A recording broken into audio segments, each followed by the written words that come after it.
أعوذ بالله من الشيطان الرجيم. بسم الله الرحمن الرحيم.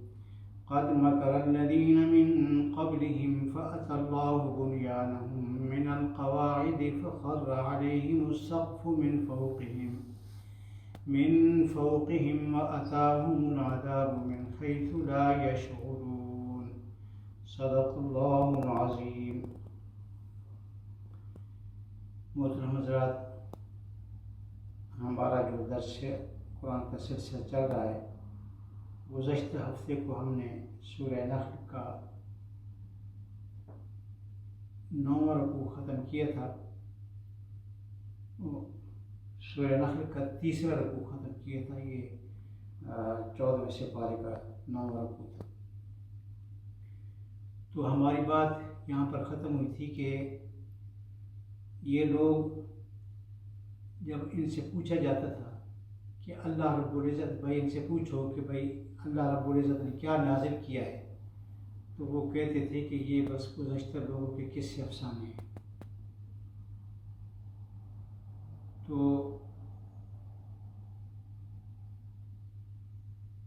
یہ باتیں وہ اس لیے کرتے تھے کہ قیامت کے روز اپنے بوجھ بھی پورے اٹھائیں اور ساتھ ساتھ کچھ دوسرے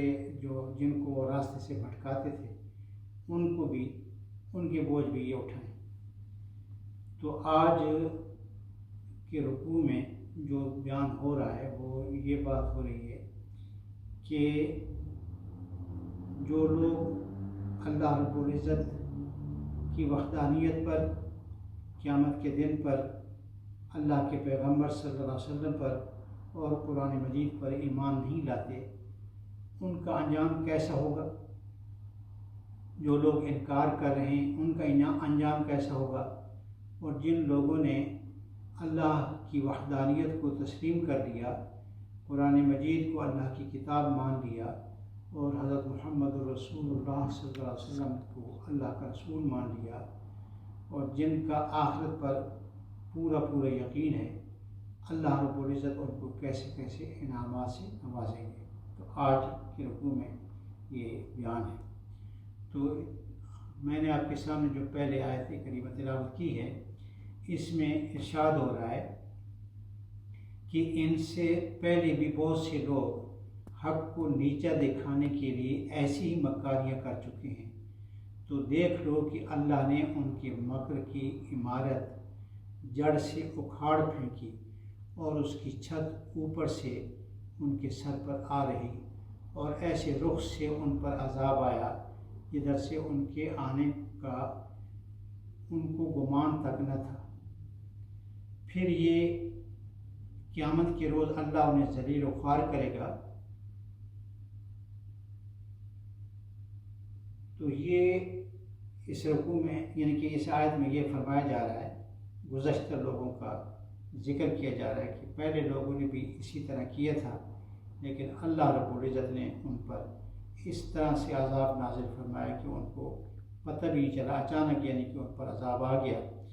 تو ان کو یہ سوچ بھی نہیں سکتے تھے کہ وہ کس طرح ان پر عذاب آ سکتا ہے. تو فرمایا ثم یوم القیامت یخزیہم ویقول این شرکائی الذین کنتم تشاقون فیہم قال الذین اوتوا العلم ان الخزی اليوم والسوء علی الکافرین. پھر قیامت کے روز اللہ انہیں ذلیل و خوار کرے گا اور ان سے کہے گا،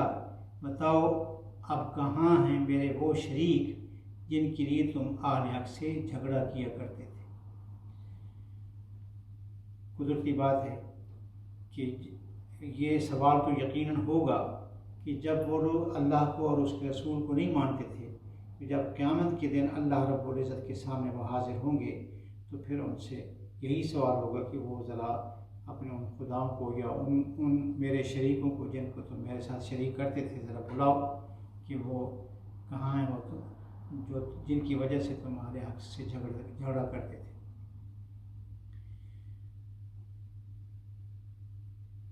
تو جن لوگوں کو دنیا میں اللہ تعالیٰ نے علم دیا تھا وہ کہیں گے آج رسوائی اور بدبختی ہے کافروں کے لیے. یعنی کہ یہ ایسا ایک فکر ہے جس میں انسان تھوڑا سا ذہن پر غور و فکر کرے تو اس کو یہ پتہ چل جائے گا کہ جب اللہ یہ سوال کرے گا تو سارے میدان حشر میں ایک سناٹا چھا جائے گا، کفار و مشرکین کی زبانیں بند ہو جائیں گی، ان کے پاس اس سوال کا کوئی جواب نہ ہوگا، اس لیے وہ دم بخود رہ جائیں گے اور اہل علم کے درمیان آپس میں یہ باتیں ہوں گی۔ الذین تتوفاہم الملائکۃ ظالمی انفسہم فألقوا السلام ما كنا نعمل من سوء بلا ان اللہ علیم بما کنتم تعملون۔ ہاں، انہی کافروں کے لیے جو اپنے نفس پر ظلم کرتے ہوئے جب ملائکہ کے ہاتھوں گرفتار ہوتے ہیں تو سرکشی چھوڑ کر فوراً ڈگے ڈال دیتے ہیں اور کہتے ہیں ہم تو کوئی قصور نہیں کر رہے تھے۔ ملائکہ جواب دیتے ہیں کہ کیسے نہیں کر رہے تھے، اللہ تمہارے کرتوتوں سے خوب واقف ہے۔ جب وہ قیامت کے دن گرفتار ہو جائیں گے تو پھر وہ بڑے معصومیت سے کہیں گے کہ ہم تو بھائی کچھ بھی غلط کام نہیں کر رہے تھے، تو کیونکہ حقیقت یہ ہے کہ وہ جو با اثر لوگ ہوا کرتے تھے ان کے اثر میں آ کر وہ ایسی باتیں کرتے تھے جیسے کہ گزشتہ رکوع میں گزر چکا ہے، تو وہ فرشتے ان کو یہی جواب دیں گے کہ تم کیوں نہیں کر رہے تھے، تم ہی تو کر رہے تھے، لیکن تمہیں اللہ تعالیٰ جو ہے وہ تمہارے کرتوتوں سے جو ہے خوب واقف ہے۔ فادخلوا ابواب جہنم خالدین فیہا فلبئس مثوی المتکبرین۔ اب جاؤ جہنم کے دروازوں میں گھس جاؤ، وہیں تم کو ہمیشہ رہنا ہے، بس حقیقت یہ ہے کہ بڑا ہی برا ٹھکانہ ہے متکبروں کے لیے۔ یہ کتنی حسرتناک بات ہوگی کہ جب ان کافروں سے کہا جائے گا کہ جب اب جہنم کے دروازوں سے داخل ہو جاؤ، جہنم میں داخل ہو جاؤ اور یہی تمہارا ٹھکانہ ہے، اس سے بڑھ کر کوئی برا ٹھکانہ نہیں ہے۔ تو یہ ایسے لوگوں کا انجام ہوگا جو اللہ اور اس کے رسول پر ایمان نہیں لائے اور جو آخرت پر یقین نہیں رکھتے تھے، تو یہ ان لوگوں کا انجام ہے۔ اب آگے جو ہے نا ان لوگوں کا بیان آ رہا ہے جو لوگ تقوی اختیار کرتے تھے، اللہ اور اس کے رسول پر ایمان لاتے تھے، تو فرمایا وقیل للذین اتقوا ماذا انزل ربکم قالوا خیرا للذین احسنوا فی هذه الدنیا حسنہ ولدار الآخرۃ خیر ولنعم دار المتقین۔ دوسری طرف جب خدا ترس لوگوں سے پوچھا جاتا ہے کہ یہ کیا چیز ہے جو تمہارے رب کی طرف سے نازل ہوئی ہے، تو وہ جواب دیتے ہیں کہ بہترین چیز اتری ہے۔ اس طرح کے نیکوکار لوگوں کے لیے اس دنیا میں بھی بھلائی ہے اور آخرت کا گھر تو ضرور ہی ان کے حق میں بہتر ہے، اور یہ بڑا اچھا گھر ہے متقیوں کے لیے۔ جنات عدن یدخلونہا تجری من تحتہا الانہار، دائمی قیام کی جنتیں جن میں وہ داخل ہوں گے، نیچے ان کے نہریں بہہ رہی ہوں گی۔ یہ جنت کی جو ہے خاصیت بتائی جا رہی ہے، اور جنت کا ایک یہ بھی بتایا جا رہا ہے کہ وہ جنت ایسی نہیں ہے کہ بھائی تھوڑی دیر کے داخل ہو جائیں گے پھر وہاں سے نکالا جائے گا۔ جو لوگ جنت میں داخل ہو جائیں گے وہ انشاءاللہ ہمیشہ اسی میں رہیں گے، اور وہ جنت کی خاصیت یہ ہے کہ اس کے نیچے مختلف قسم کی نہریں بہہ رہی ہوں گی، دودھ کی، شہد کی، پانی کی، تو اس قسم کے اللہ تعالیٰ کی طرف سے یہ انعامات ان کو عطا فرمائے جائیں گے۔ لہم فیہا ما یشاؤون کذالک یجزی اللہ المتقین، اور سب کچھ وہاں عین ان کی خواہش کے مطابق ہوگا، یعنی جو اہل جنت چاہیں گے اللہ رب العزت ان کو عطا فرمائے گا۔ یہ جزا دیتا ہے اللہ متقیوں کو، ان متقیوں کو جن کی روحیں پاکیزگی کی حالت میں جب ملائکہ قبض کرتے ہیں تو کہتے ہیں سلام ہو تم پر،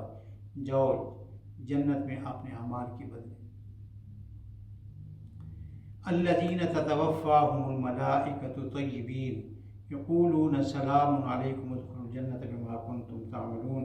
هل ينظرون الا ان تأتیہم الملائکۃ او یأتی امر ربک كذلك فعل الذین من قبلہم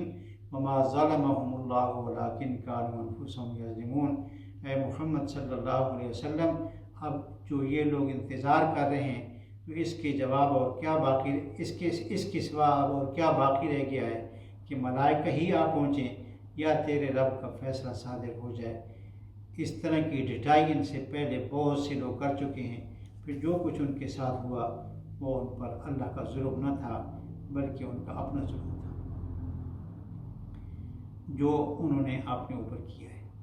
اب یہ موجودہ لوگوں کے بارے میں ذکر ہو رہا ہے کہ یعنی کہ اس وقت کے جو لوگ ہیں حضور اکرم صلی اللہ علیہ وسلم کے دور میں یا اب بھی جو لوگ ڈٹائی سے کام کر رہے ہیں، تو اللہ رب العزت فرما رہے ہیں کہ بھئی اس سے پہلے بھی ایسے ہی لوگ گزر چکے ہیں، تو اللہ تعالیٰ نے ان پر بھی ظلم نہیں کیا تھا اور نہ اب اللہ تعالیٰ تم پر کوئی ظلم کرے گا۔ فَأَصَابَهُمْ سَيِّئَاتُ مَا عَمِلُوا وَحَاقَ بِهِم مَّا كَانُوا بِهِ يَسْتَهْزِئُونَ، ان کے کرتوتوں کی خرابیاں آخرکار ان کی دامنگیر ہوئیں اور وہی چیز ان پر مسلط ہو کر رہی جس کا وہ مذاق اڑایا کرتے تھے۔ اکثر وہ یعنی کہ آخرت کا، قیامت کا مذاق اڑایا کرتے تھے کہ اللہ تعالیٰ ہمیں کیسے دوبارہ زندہ کریں گے، کیسے جناب علی جب انسان مٹی میں مل جائے گا، ہڈیاں بکھر جائیں گی، تو اللہ تعالیٰ کیسے ان کو دوبارہ زندہ کرے گا۔ اسی طرح اللہ یعنی کہ یہ قرآن مجید کا بھی، حضور اکرم صلی اللہ علیہ وسلم کا بھی مذاق اڑایا کرتے تھے، لیکن قیامت کے دن سارا سب کچھ سامنے آ جائے گا، پتہ چل جائے گا کہ وہ کس چیز کا مذاق اڑایا کرتے تھے اور کہ وہ کتنی حقیقی چیز ہے۔ اللہ رب العزت ہر چیز پر قادر ہے، جس نے پہلے پیدا کیا وہ بعد میں بھی پیدا کر سکتا ہے۔ اللہ رب العزت ہم سب کو قرآن مجید سے ہی پڑھنے کی، اس کو سمجھنے کی اور اس پر عمل کرنے کی توفیق عطا فرمائے۔ وآخر دعوانا الحمد للہ رب العالمین۔